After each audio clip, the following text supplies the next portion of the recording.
Good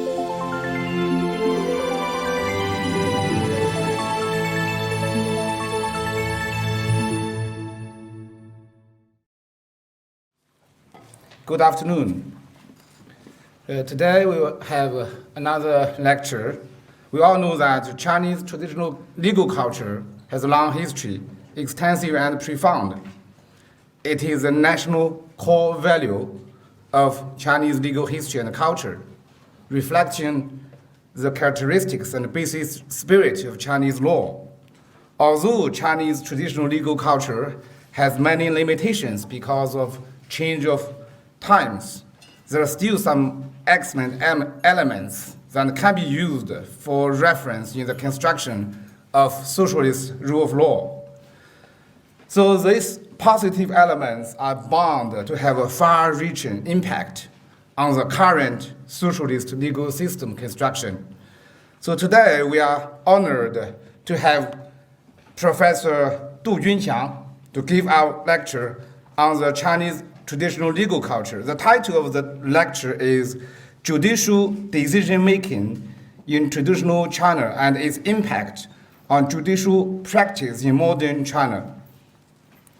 Du Junqiang is the associate professor in law at our university. His bachelor degree in Shanxi Normal University and a master degree in legal theory from Zhejiang University and a PhD degree in law in East China University of Political Science and Law. And he used to be visiting researcher at the law faculty at University of Helsinki. And he had published a number of articles in professional journals and also precised 3 provincial research projects, including the National Social Science Funding, Shanxi Province Social Science Funding, and the Chinese Postdoc Funding. So let's welcome Professor Du Junqiang.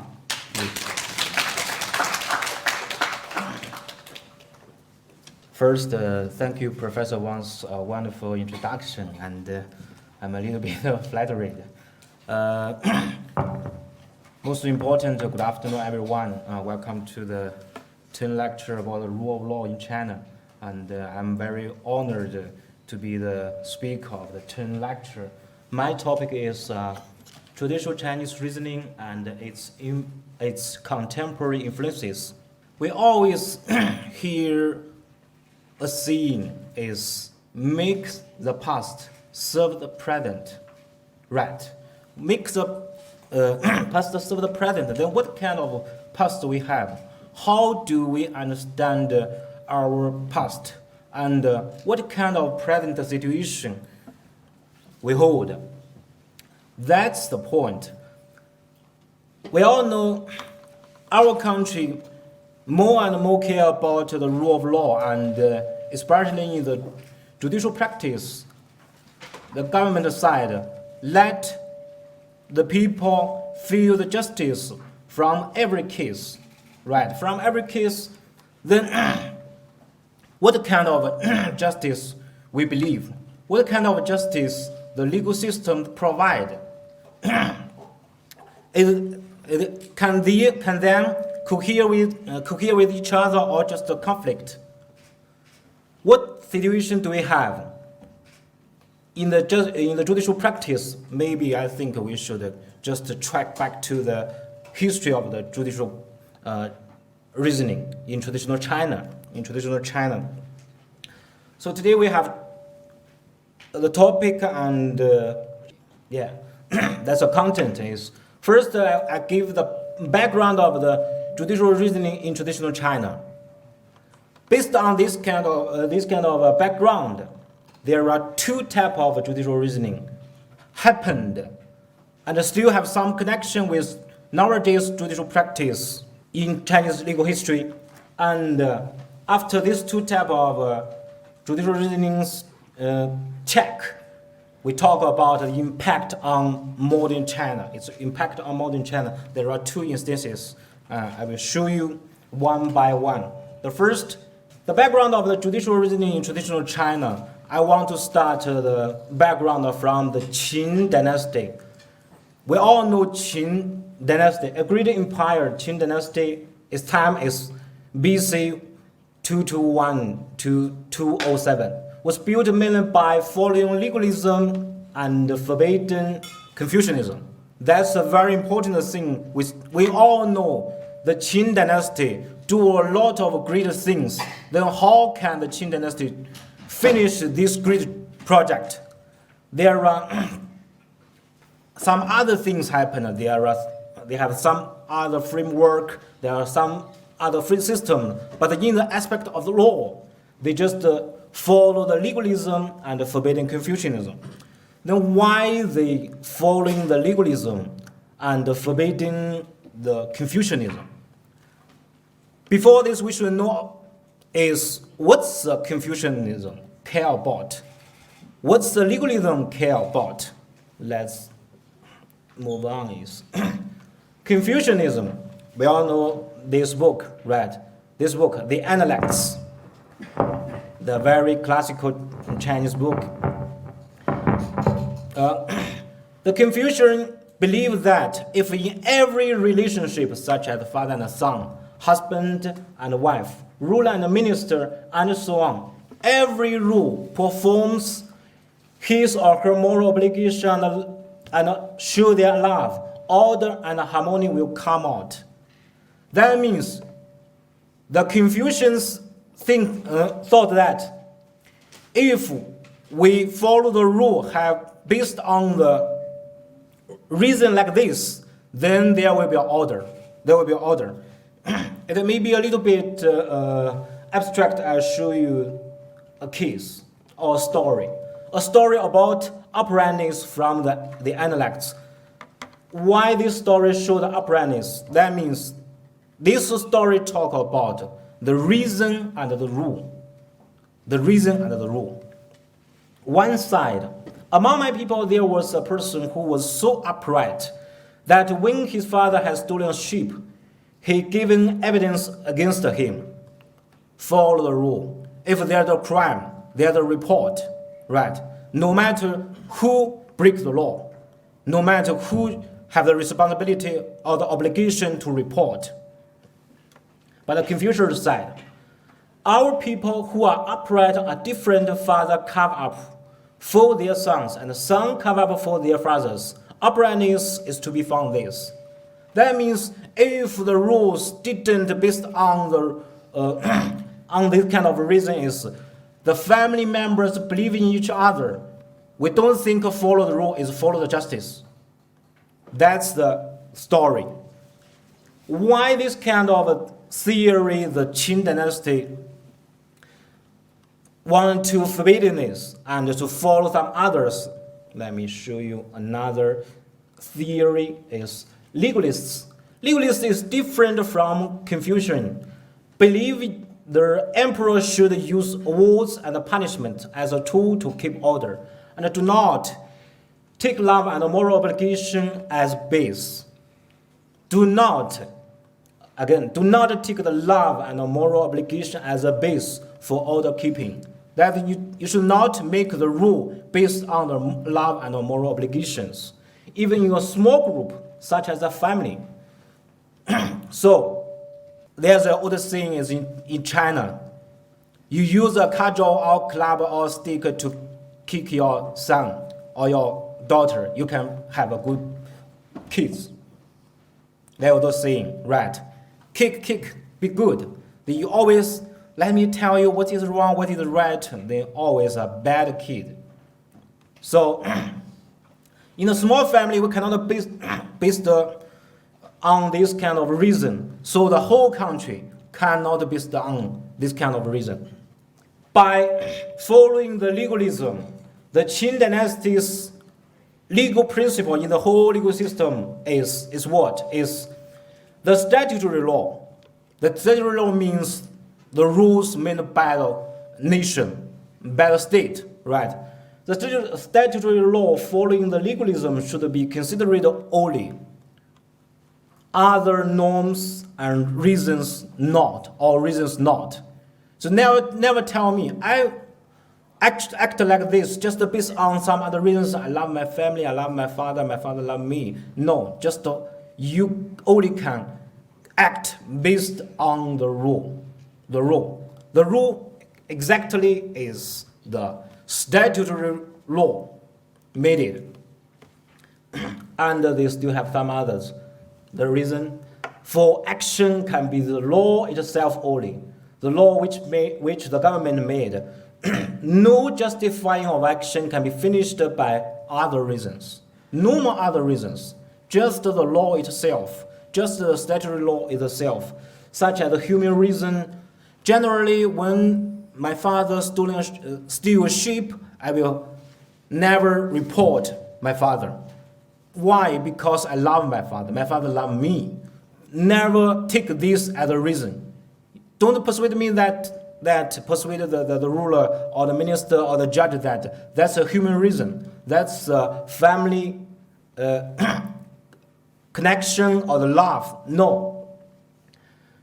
So there are some words in the book of the Hanfei's. Is very very exactly explain what's the meaning of their legal principle. There are no books of learning. Law supplies the only instruction. Law supplies the only instruction. That means your act just follow this only instruction, not some others. And you cannot use some other reasons as to justify your act. The former kings are not to be held as models. The law officers serve as the only teacher. That means never tell me the old story about the order and the harmony. You just follow the current king's order, his plan. So just think about that. Based on this kind of theories, the whole country can do a lot of great jobs because you just follow the order. You never care about some other things. So what they do? Make the criminal law for different fields as many as possible. Every field have a criminal law. If you don't follow the order, follow the rules, you will be punished. So if there are still some people want to break the law, how do we stop this?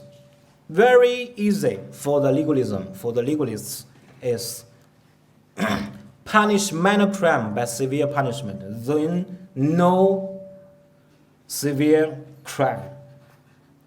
That's it. So establish the rule by law system, not the rule of law. It's a rule by law system based on the legalist theory and the Qin Empire. Folks, Qin Empire, not the Qin state and the Zhou Empire system. The Qin Empire collapsed 15 years later. So very, very efficient system, very strong. They conquered some other state and become the Qin Empire, but just collapsed 15 years. Why? Not only confused the people nowadays, also confused the people after the Qin dynasty. Is a new dynasty whose capital just the city of Xi'an, just the east south part of the Xi'an city. A new dynasty after Qin Han followed the Qin system at the beginning, but want to avoid the situation because 15 years collapsed can be a disaster, right? And kept their ruling longer. What kind of ruling which people can bear? But how did they do this? By reforming of introducing and legalizing Confucianism, but not change the law system dramatically. You cannot just make a new legislation. Then how to do? they do some creation on the traditional judicial reasoning.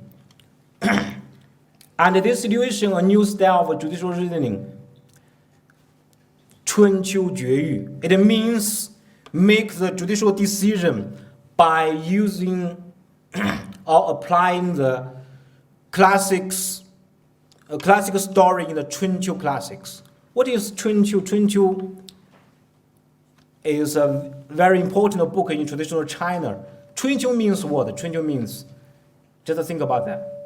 Spring, summer, autumn, winter, spring. So the time flies, the things changing, this means history. And the 春秋just, this kind of classic is a right principle when they come commenting the history event. They just using the Confucian classic spring and autumn as one of the legal resources to make the judgment. This kind of judicial reasoning was created. This type of judicial reasoning lasted over 500 years. Then how did this kind of judicial reasoning work? Let's move on. Before I explain how the judicial reasoning type 1 work, there is a small introduction. Is new decision with Confucian theory are needed, but old legislation mustn't be changed, because we have a tradition in the traditional China is honor the ancestors' plan, never change the first king's plan. So, principles in the form of a story from the 春秋Confucian classics were introduced to justify the judicial judgment.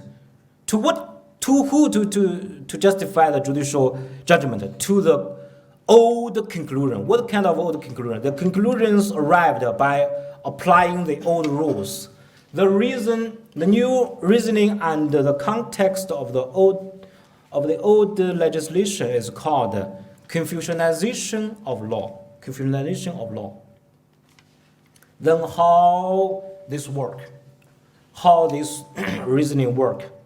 I show you a case. Always just let us analyze this